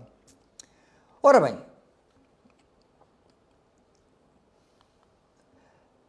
é que sem o saber fazer, a arte e o empenho dos profissionais que executam, os calceteiros, não seria possível deleitarmos com os tapetes de pedra que ornamentam o chão que pisamos, tanto em espaços públicos como em privados. Por todo o país, continente e ilhas, e aqui trago-vos duas imagens das ilhas, portanto, do arquipélago da Madeira e do arquipélago dos Açores, os tapetes convidam os moradores e os visitantes a desfrutar dos territórios que, despojados de calçada, seriam inóspitos e sem alma, o que, graças à sua sedução e capacidade de humanizar, se tornaram numa marca cultural identitária, como já temos vindo a referir. As pedras histórica e tradicionalmente associadas à calçada portuguesa são o calcário e o basalto, mas já vimos que o basalto não era uma boa pedra para trabalhar, mas, no entanto, há outras zonas do país onde não existia nem calcário nem basalto e, portanto, ou se importava essa pedra basáltica e calcária da região de Lisboa, ou aqui das proximidades, ou então, o que é que fizeram? Adaptar à geologia dos locais onde estavam implantados. O granito, que é hoje muito usado no Norte, é uma coisa muito relativamente recente, deve ter para aí no máximo uns 50 anos de idade. Não se fazia calçada em granito, calçada com características à portuguesa artísticas. Mas hoje faz. Portanto, o Norte decidiu fazer calçada artística em granito. O que acho muito bem, porque na verdade a calçada sempre teve esta vantagem. Foi a capacidade de se adaptar à geologia de cada região. E assim, nós encontramos, por exemplo, nos Açores e na Madeira, prevalece ainda a relação do basalto com o calcário. Porquê? O basalto é a rocha daquelas ilhas todas. O calcário, a ser importado, é em menor quantidade. Por isso, a maior parte dos pavimentos que nós encontramos nos Açores tem um fundo preto e os desenhos é que são a branco. Não quer dizer que não haja exceções, mas é essa a realidade. Tal como em Lisboa também há exceções. A maior parte das vezes nós temos o fundo branco com os grafismos a preto. Mas eu, por exemplo, trago-vos este desenho que aqui está nesta imagem. Sabem-me, reconhecem-me este desenho? Não. Não? E até para vos falar desta questão dos materiais. Porque esta calçada é em Lisboa, fica na Praça do Duque da Terceira, é o chamado tapete branco, e é engraçado ele chamar-se tapete branco, porque ainda por cima é um tapete que é preto, quando os desenhos é que são brancos. Mas pronto, a designação deste motivo é tapete branco. Deve ter sido até por brincadeira, porque na verdade era o primeiro tapete que se fazia em Lisboa, em que aqui o predomínio era o preto de fundo e o branco em cima. Mas se repararem bem, vocês veem que essas pedras, que deviam ser totalmente pretas, têm umas manchinhas cinzentas pelo meio, não é? Que lhe dá assim um certo mau aspecto. Pois é. É que este tapete, ele teve durante muitas décadas coberto com um relevado, e quando finalmente se decidiu retirar esse relevado, tal como aconteceu em frente dos Passos Conselho, também tinha um relevado, naquela que tapava o desenho de calçada que lá existia. O que é facto é que os Açores e a Madeira mantêm então o preto, mas estava-vos a dizer, o tapete branco recebeu um tratamento depois da retirada do relevado e o resultado foi este. Ficou todo pontuado de malhas cinzentas. Porquê? Porque em vez de fazerem um restauro como deve de ser, isto é, se temos aqui uma calçada que é das mais antigas da cidade, que está praticamente intacta, quando se vai fazer um restauro, onde falta pedras, o que é que se faz? Deve-se pôr a pedra exatamente igual àquela que lá estava. Se o que lá estava era basalto, o que devia ter sido utilizado era basalto, nunca calcário cinzento. Nunca. É que há calcários mais escuros do que isto, é? Nem sequer tiveram a preocupação de procurar por um calcário, pronto, como é mais raro, como é mais difícil de encontrar, etc. Foi com a pedra que a encontraram à mão. Mas isto não é um bom exemplo, não é? E o que é chato, porque isto foi feito por um trabalho nosso, da Câmara Municipal de Lisboa, e é dado como uma excelente obra de restauro. Não é um excelente trabalho de restauro. Não é. Isto é exatamente aquilo que não deve ser feito. Ora bem, nos arquipélagos dos Açores e da Madeira, então, prevalece a relação do basalto com os desenhos e o calcário. 5 minutos? Ok. No caso de Castelo Branco, por exemplo, predomina o assentamento em leque. Isto é, mesmo sem desenhos, em Castelo Branco, quando fazem assentamento de pedra branca, a tal dita pedra branca, comum, eles não põem enfiadas de pedras calcárias umas atrás das outras. Não. Eles formam desenhos, formam em leques. Isto é, deixa-me só recuar aqui atrás. Isto que vocês estão aqui a ver, agora sim, vou usar esta coisa. Isto que estão aqui a ver, neste pavimento da Praça do Município do Funchal, em escamas ou leques, é o que aqui é preto e branco. O que fazem em Castelo Branco é apenas em branco, mas com este desenho de aplicação da pedra. Portanto, nós estamos perante uma calçada que, não tendo desenhos, não é? É artística na mesma. Estão a ver? É só para não pensarem que calçada artística tem que ter obrigatoriamente 2 cores ou mais. Não. Esta, como veem, é uma calçada que não tem. É evidente que em Castelo Branco também há desenhos a preto sobre o branco. E depois, quando chegamos à região do Alentejo, sobretudo à zona de Estremoz, onde vocês sabem que a rocha que predomina naquele local é o mármore, o que é que nós encontramos? Calçadas onde o branco ou o rosa, porque onde está a data naquela praça, que é a Praça Luís de Camões, tem a data de 1869, essa calçada foi feita em várias cores. Branco, preto, cor-de-rosa e cinzento. Tudo isto são as cores, não o mais escuro, são feitos de mármores de diferentes cores. Mármore branco, mármore rosa e mármore cinza. E o preto, que também vem na outra ao lado, que também é Estremoz, a preto e branco. O preto é xisto.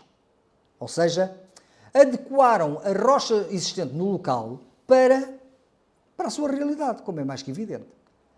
E aqui este caso curiosíssimo, que eu por mero acaso descobri em Penafiel, porque eu só conheci isto de fotografia, tive que lá ir em trabalho, Qual não é a minha surpresa quando só conhecia a existência do calcário, do basalto, do mármore e do xisto e do granito, mas não conhecia esta que fui encontrar em Penafiel e que, pelo visto, está em outras terras do norte.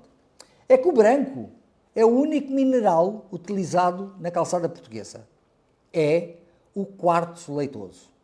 Há muitos veios nas rochas graníticas de quartzo branco, portanto, aquele quartzo leitoso, e, portanto, eles utilizavam o quartzo leitoso, que não tem qualquer talhe, isto é feita à portuguesa, isto é, pedras irregulares, misturando com o xisto, para obter a cor escura. Portanto, estão a ver, há estas adaptações regionais que são bastante interessantes também de observar. E depois, esta é uma marca cultural que nos identifica cá, mas também nos identifica lá fora. E nós, muito rapidamente, exportamos esta calçada para o estrangeiro. E a primeira foi logo aqui para o vizinho do lado, para a Espanha.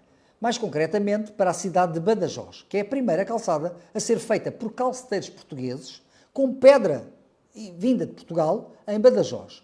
É a Praça de Cervantes, construída em 1888, portanto é a primeira praça de calçada portuguesa construída fora do território nacional.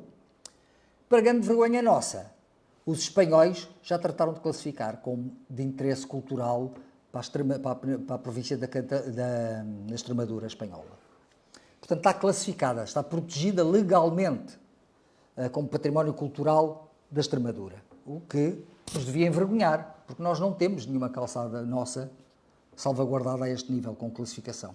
Já vamos falar destas questões, porque eu vou-vos falar sobre a património nacional e a património da Unesco, mas eu não estou a falar das calçadas, do objeto físico em si mesmo. Eu estou a falar do saber fazer, da arte e saber fazer. E isso é, o património é dos calceteiros, não é? Portanto, e é isso que nós estamos a identificar, não é classificar, porque não se pode classificar, imaginem, classificávamos a arte e o saber fazer dos calceteiros artísticos. Morreram todos e agora? Não pode ser, não é? Não se pode classificar uma coisa que é imaterial. Isto é, o país tem que dar provas de que se empenhou em querer manter viva esta arte. Estão a ver? E é esse o grande teste que nós temos pela frente agora. Ora bem, mas se Badajoz, em 1888, logo seguido de Barcelona, em 1895, Barcelona tinha uma avenida, não sei se conhecem Barcelona, mas onde há um arco de triunfo em tijolo, antes do Jardim da Cidadela. Essa avenida toda, que é uma avenida importantíssima e grande, os passeios eram feitos em calçada portuguesa. Foram feitos em 1895. Infelizmente, em 1975, por volta dessa altura, foram destruídas. Só sobra em Barcelona uma obra do Gaudí, não sei se conhecem a Torre Bellegarde. A Torre Bellegarde, uma obra de Gaudí de cerca de 1900, na envolvente tem passeio em calçada portuguesa. Ou seja, ainda há calçada portuguesa em Barcelona. Portanto, além de Badajoz, temos em Barcelona. Evidentemente, depois, na Europa já há muitos outros países que têm e convidaram artistas portugueses para fazerem, até mesmo a Itália, foram convidados para fazer calçada portuguesa. E estamos a falar da terra do mosaico, não é? Mas, evidentemente, também chegou a outros países, sobretudo aqueles com quem nós tínhamos relações. Ou porque eram colónias nossas, ou porque mantínhamos relações privilegiadas, como é o caso do Rio de Janeiro, a ex-colónia também. Portanto, o que é facto é que o Rio de Janeiro também, para a nossa grande vergonha, ao classificar as frentes costeiras das praias do Leme, Copacabana, Ipanema e Leblon, classificou as calçadas. Ou seja, nós também classificámos a Avenida da Liberdade. Nós também classificámos a Baixa Pombalina. Ou seja, em teoria, nós dizemos, então, já classificámos a Baixa Pombalina, já classificámos a Avenida da Liberdade. Mas o que é facto é que não há uma referência à calçada. Isto é, na verdade, eu cheguei a ter uma conversa séria com um técnico da DGPC, porque eu dizia, então, já está classificado. Não está, não. Gerou-se uma certa confusão que eu não vou aqui contar, mas pronto. O que é facto é que não há uma palavra. E a única coisa que nós queremos é que, nestas áreas em que as calçadas já estejam integradas numa área protegida, salvaguardada, enquanto património, que haja uma referência a dizer e de que faz parte, porque não se pode classificar uma avenida como a Avenida da Liberdade e ignorar-se, e dizer que é o urbanismo daquela avenida e ignorar-se a calçada, que foi concebida na mesma altura em que é desenhado as ruas, os canteiros e tudo isso, não é? Portanto, como é que se pode ignorar um dos elementos principais da construção daquela calçada, daquela avenida? Não se pode. Ora bem, na verdade, Copacabana, que tem este extraordinário calçadão, o calçadão do Rio de Janeiro, que os brasileiros fazem questão de dizer que é deles, é nosso. Claro que é. E a maior É parte do Rio de Janeiro. exatamente. E a maior parte, embora lhes chame pedras portuguesas, muitos pensam que foram eles que inventaram, ou seja, há ali uma contradição. O que é facto é que foram portugueses que em 1906, 5-6, foram para o Rio de Janeiro fazer o calçadão, o primeiro calçadão. Mas antes desse já tinham feito uma outra calçada com as mesmas ondas do Mar Largo do Rossio, que tinha sido em Manaus. A praça que é criada na frente da Ópera de Manaus é feita em 1900 e 1901, entre 1900 e 1901, é feita também por portugueses, com as ondas do Mar Largo que tínhamos no Rossio. Depois é que o Rio de Janeiro, que também estava com as tais obras de grande reconversão urbanística da cidade, também vai querer para enfeitar as suas áreas pedonais, passeios e praças. A calçada, as pedras portuguesas. O que é facto é que eles vendem esta obra, ou seja, tem tudo quanto é souvenir, os recuerdos, todos eles têm, como se no Rio de Janeiro é raro o souvenir que não tenha a marca do calçadão, que é a sua marca, o calçadão. Tanto que em alguns sítios do Rio de Janeiro, onde este padrão passou a ser reproduzido, o que eles fizeram foi calçada Copacabana. Chamam-lhe calçada Copacabana. Estão a ver o engraçado como é, ao passar, vai mudando os nomes.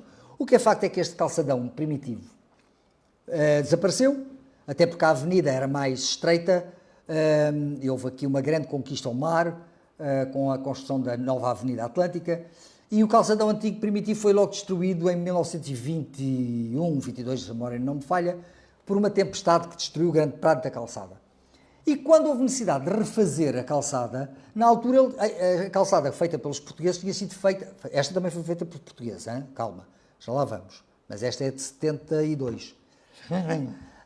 Pois, não tenho tempo para contar tudo. Mas o que é facto é que as ondas estavam feitas na perpendicular ao mar, não na paralelas ao mar como agora estão. E na verdade, olhando bem, faz muito mais sentido serem paralelas do que serem perpendiculares ao mar, como é lógico. Pronto, vou passar à frente. Já agora, no Brasil também há uma outra cidade que classificou a calçada, a essa mesmo só calçada, que é Florianópolis, que tem um artista local chamado Assis, com H, que concebeu desenhos inspirados no folclore local e concebeu uma calçada mosaico feita com estes mesmos desenhos. E então eles classificaram em 2014 como património esta calçada. Ora bem, então caracterizada pelo seu caráter pré-industrial, pela beleza estética, durabilidade, sustentabilidade económica e ecológica, porque é assim, aquilo que tínhamos falado que a calçada tinha sido o pavimento escolhido na cidade porque além de ser bonito, durável, era económico. Na verdade, somos a ver bem, é mais económica ainda hoje, custa caro a sua execução. Se for bem feita, custa caro a sua execução. Mas tem a vantagem, se for bem feita desde a primeira hora, vai durar séculos. Percebem? E, portanto, se esse período de durabilidade é muito maior do que qualquer outro pavimento que agora se faça, por mais confortável que ele seja, que não há, terem daí a ideia, não há pavimentos 100% seguros e confortáveis. Não há. Porque a terra é um organismo vivo, está sempre a mexer, por algum motivo, ou porque as raízes das árvores cresceram, porque as ratazanas fizeram buracos no subsolo e depois há abatimentos, porque as águas subterrâneas fizeram abater, há sempre alguma coisa que vai quebrar ou deformar um pavimento liso. Portanto, não é este loja de cimento que vai ser a exceção. Aliás, se vocês virem as reparações que têm sido feitas, deixam muito a desejar do ponto de vista estético e até da segurança, porque depois já nem se preocuparam em alisar, então já tem montes de cimento mais altos do que a base original e que, para além de ser feio e inestético, cá está, voltam a ser um perigo para quem anda na via pública. Olha, eu agora que ando com problemas no pescoço, tenho que tomar muito cuidado de andar nessas zonas. Ora bem, esta arte tem então uma dimensão social muito importante, que é fundamental para toda a gente. Primeiro, para os extratores de pedra. Depois, para os calceteiros propriamente ditos, que são os grandes detentores da arte. E depois, evidentemente, para nós todos, aqueles os peões que nela pisam, tantas vezes sem ver com dignamento. Eu espero que depois desta sessão, se ainda não olharam bem para a calçada, passem a olhar com olhos de ver para a calçada, faz favor. E são estes os principais agentes que vivem e dependem de uma produção de calçada portuguesa bem executada e bem mantida e preservada. Com a vantagem, é o único pavimento que, do ponto de vista ecológico, é ecológico. Utiliza material natural, que é pedra. Utiliza areião, ou seja, não utiliza argamassas. Vocês vão me dizer, mas agora enchem tudo de cimento. É verdade, mas isso, pronto, isso é aquilo que a calçada hoje é mal feita.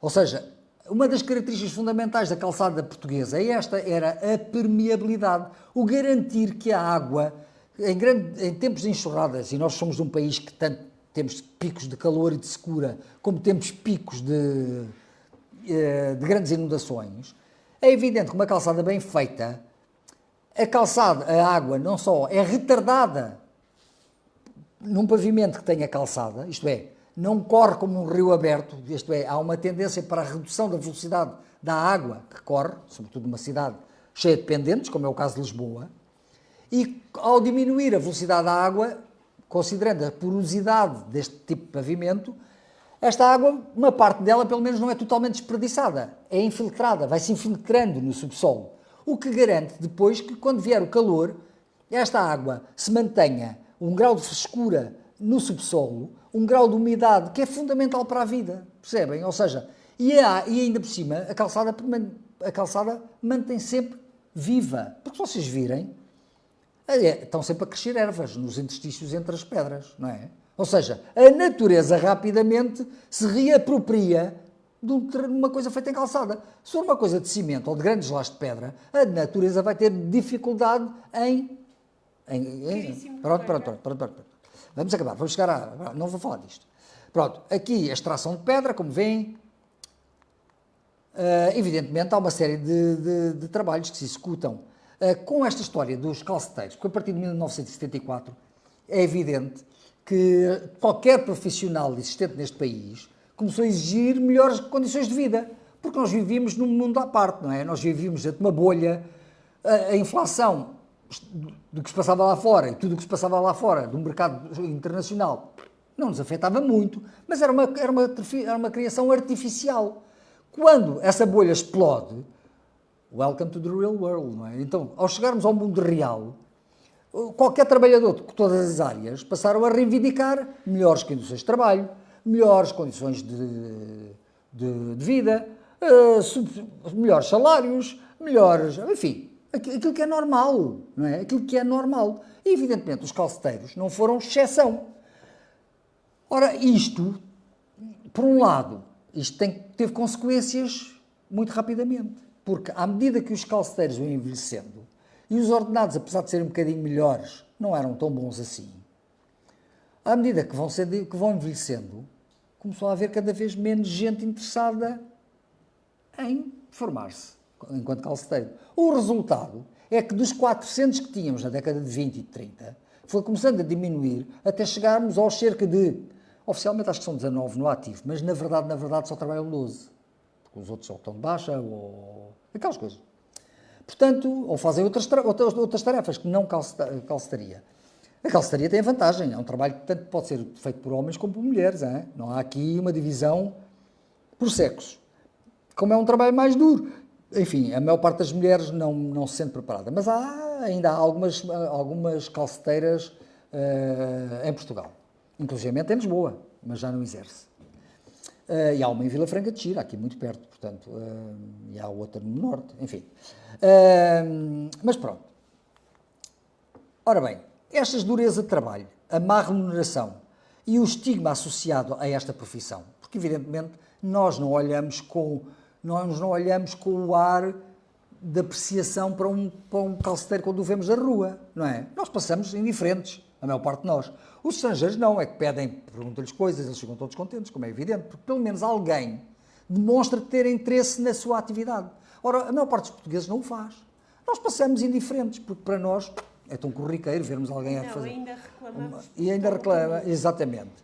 Bem, para além da calçada estar uma porcaria, ainda mexeram isto tudo agora com estaleiro de obras. Pronto, é isso que nós vivemos a maior parte do tempo. Ou seja, isto tem que se alterar, tem que se perceber que já não é um trabalho que continua a ser durável e bonito, não é tão económico na sua execução. Porque, evidentemente, os calceteiros, se os queremos ter e conservar, e se queremos cativar as novas gerações, nós vamos ter que alterar a profissão. Ela não pode estar equiparada a um simples varredor de rua, certo? Acham isto correto? Nada. Ora bem, por isso, em 2021, a Associação da Calçada Portuguesa conseguiu a inscrição da Arte e Saber Fazer da Calçada Portuguesa no Inventário Nacional do Património Cultural e Material. Cá está. Não foram as calçadas que foram classificadas. Foi a Arte e Saber Fazer que passou a integrar o inventário. E este inventário, em 2021, daqui a 10 anos, em 2031, vai ter que ser feito novo trabalho para mostrar que ainda existem calceteiros e que ainda se continua a fazer em manter calçada. Estão a ver? Se por acaso houver uma catástrofe qualquer em que o último calceteiro desapareceu e não houve renovação de quadros, isto deixa de figurar no inventário nacional. E deixa de figurar no que vem a seguir. Em 15 de março de 2025, porque nós, para podermos candidatar isto a Património da Humanidade, mas cá está, património também enquanto património cultural e material da humanidade, isto é sempre o saber fazer, não é a calçada propriamente dita. Se tivemos que tratar primeiro da candidatura nacional, ao inventário nacional, e agora sim vamos candidatar, e já está candidatado, desde 13 de março que foi entregue a documentação à Comissão Nacional da Unesco, para integrar então a lista de representativa do património cultural e material da humanidade, que seria uma coisa que muito nos honraria, como é evidente, porque assim, isto tem a vantagem, porque assim, o que se pretende com isto tudo, e daí temos tido o apoio não só de mais de 50 calceteiros de todo o país, porque não estamos a tratar só de Lisboa, como vos tinha dito, a colaboração de mais 8 municípios que se quiseram integrar na candidatura, que foram Braga, Estremoz, Faro, Funchal, Lisboa, Ponta Delgada, Porto Mós e Setúbal. E ainda tivemos o apoio de mais de 20 instituições ligadas à cultura, desde a academia, formação, organizações profissionais e confederações de trabalhadores. Porque, evidentemente, os sindicatos defendem os profissionais e querem é que eles também tenham melhores regalias, melhores condições de vida, etc. Isto é, que seja respeitada e, de facto, esta profissão. E, de facto, há uma enorme falta de respeito para com estes profissionais, porque tratá-los como um mero indiferenciado, enfim, não é a mesma coisa. Esta mobilização demonstra bem a relevância nacional da calçada portuguesa e a necessidade do seu conhecimento, que a candidatura da arte à Unesco pretende garantir que a calçada portuguesa continue a ser um símbolo vivo da cultura nacional, respeitado, que é fundamental, e apoiado, que é fundamental, e que os seus mestres calceteiros recebam o reconhecimento que merecem. Porque a calçada portuguesa é, de facto, muito mais do que o chão que pisamos. E pronto, muito obrigado.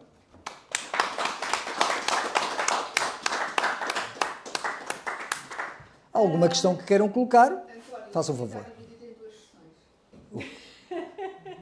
Sim, depois, quando fossem duas, tu dizes, precisava de 3. É porque depois que nós temos tantas coisas que podemos aqui explorar, percebes? É porque temos tantas coisas que se pode explorar, podemos seguir só a via da questão das profissões subsidiárias, por exemplo, aqueles que produzem os martelos e os moldes. Nós temos uma boa coleção de moldes.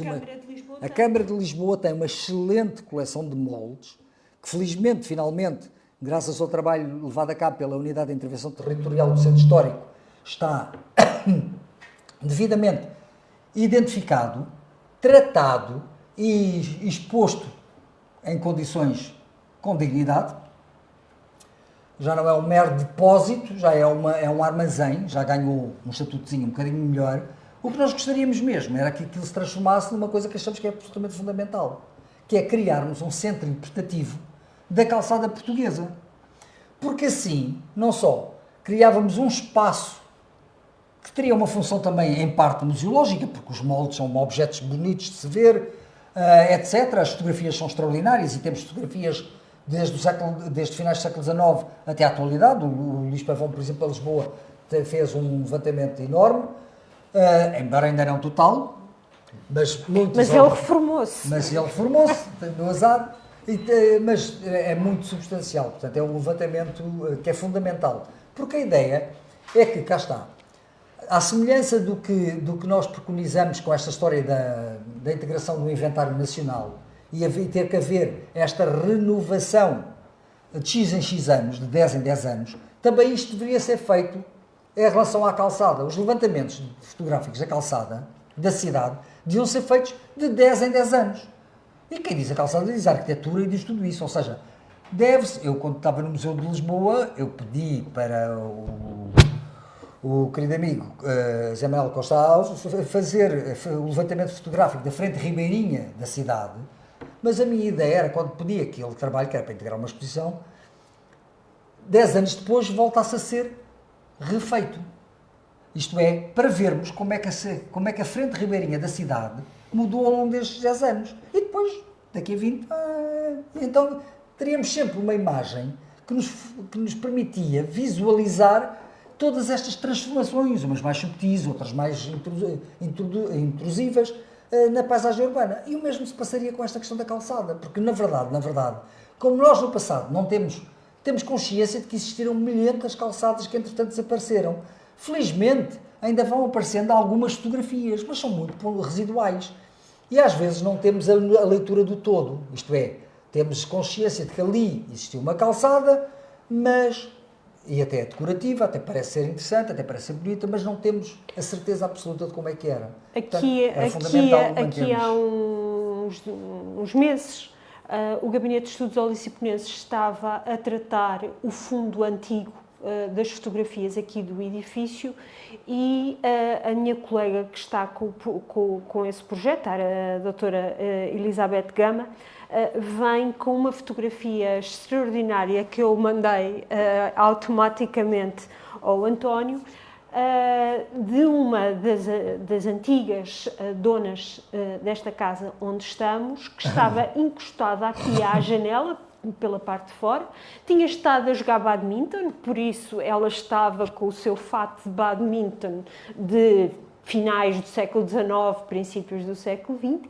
e toda a volta aqui do edifício, nesta área que vocês agora têm uma calçada branca e preta enquadrado, tinha uma calçada que eu nunca tinha visto em círculos. Eram círculos pegavam uns nos outros, uma coisa maravilhosa que eu nunca tinha visto, mandei para ele e tu também nunca tinhas... Eu não conhecia, ou seja, só existia um registro fotográfico aqui, porque era da coleção de fotografias privadas dos donos desta casa.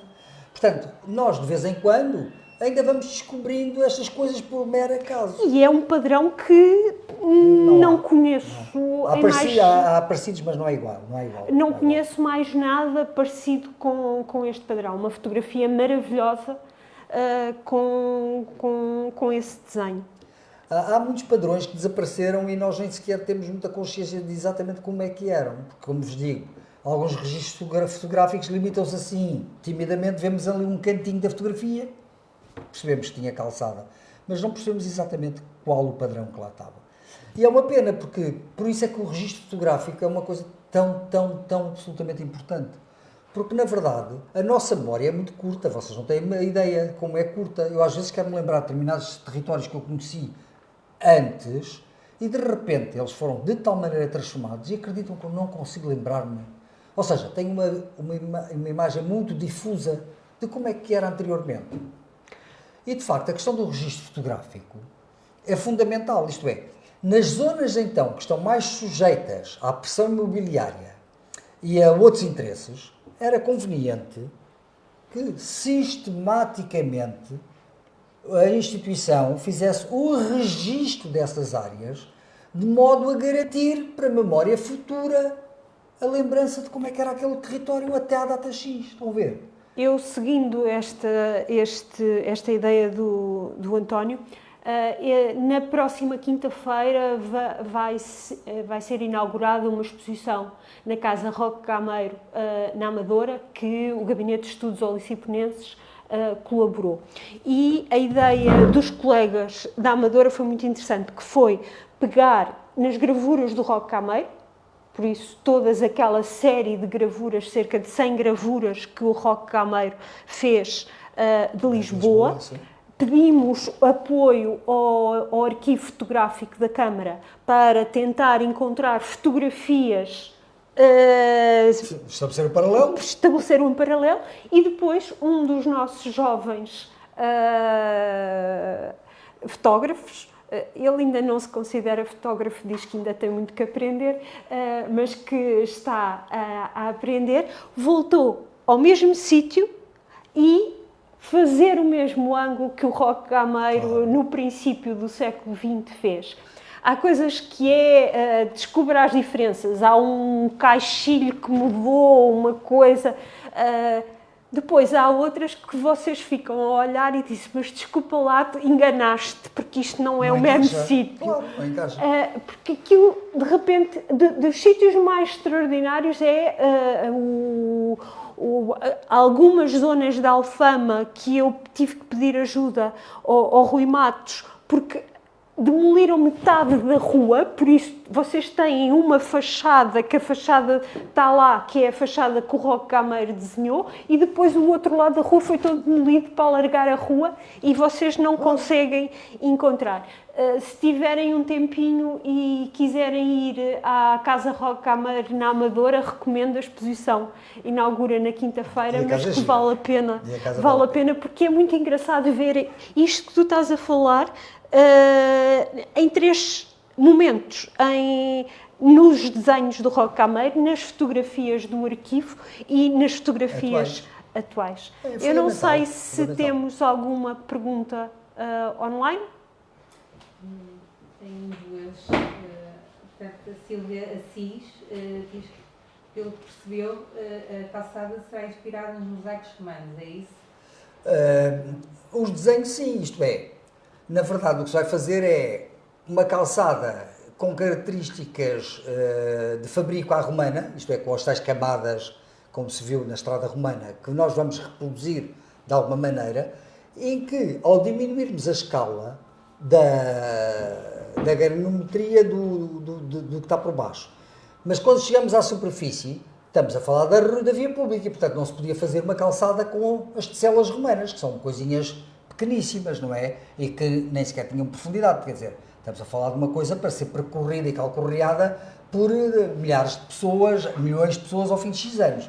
E, portanto, o mosaico é a fonte de inspiração clara, como é lógico. É evidente que nós depois encontramos outras artes que se inspiraram no mosaico. Nós temos os embrechados, não se esqueçam que há, então, nos finais da Idade Média e, sobretudo, no Renascimento, nós temos as casas de fresco todas preenchidas com pedrinhas ou com cacos, com restos de louça, ou com tudo isso, esses embrechados também, no fundo, também servem. Ou seja, temos aqui um contínuo, não é, no tempo, em que se utiliza, em que uma base vai continuar a influenciar a posteriori, porque os romanos também faziam fontes em mosaico, ou seja, com as tecelas.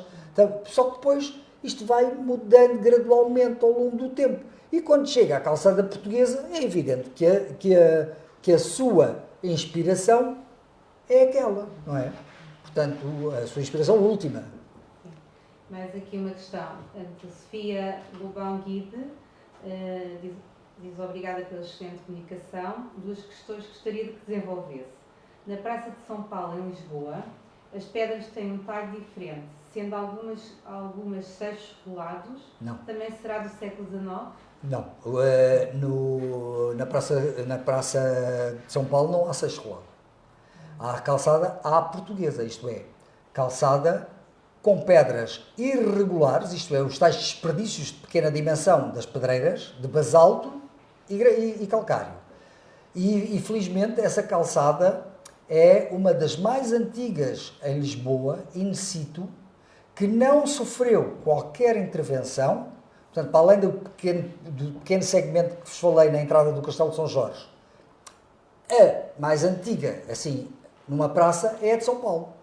Tanto que nós gostaríamos, e estamos neste momento a enverdar esforços nesse sentido, é mesmo com a Praça de São Paulo que nós vamos propor a candidatura da calçada da Praça de São Paulo enquanto objeto físico. Estão a ver? Ou seja, Não é já o saber fazer, mas é aquele tapete em concreto que se pretende preservar, à semelhança do que os brasileiros fizeram no seu país e Badajoz fez com aquela calçada na Praça de Cervantes. Portanto, a ideia agora é percebermos onde é que e por que razões é que umas calçadas são mais relevantes do que outras para receberem esse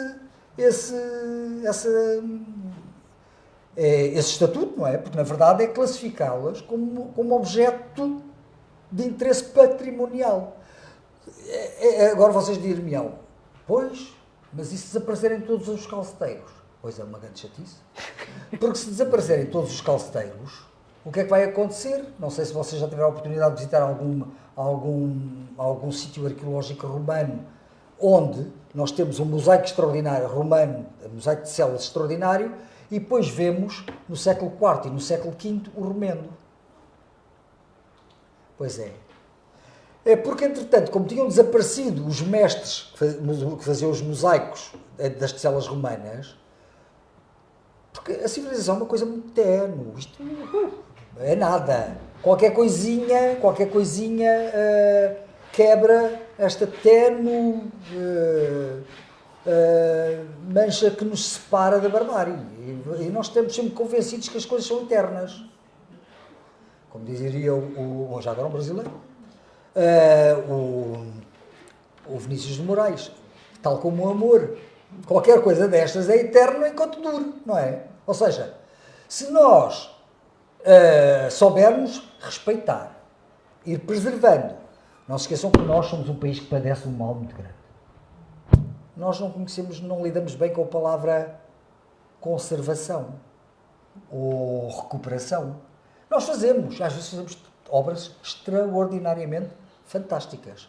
Pena que cheguemos lá 6 meses depois e quando chegamos lá é assim, bolas, ninguém regou as plantas, ninguém percebeu que aquela pedra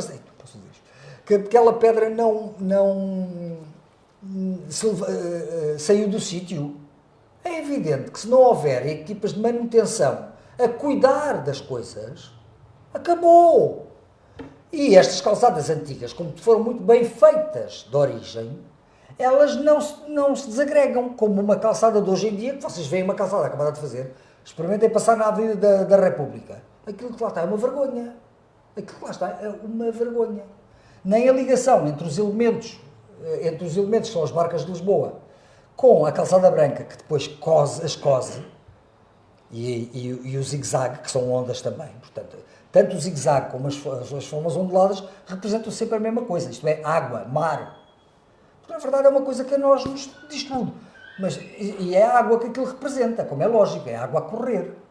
Por isso é que em Manaus, eles acham que aquilo é a junção das águas do rio Amazonas com o rio Preto, acho que é isso. Portanto, estão a ver, para eles, aquele tapete, aquela visão da água, petrificada da água, passou a ser a junção destes dois rios. É engraçado, não é?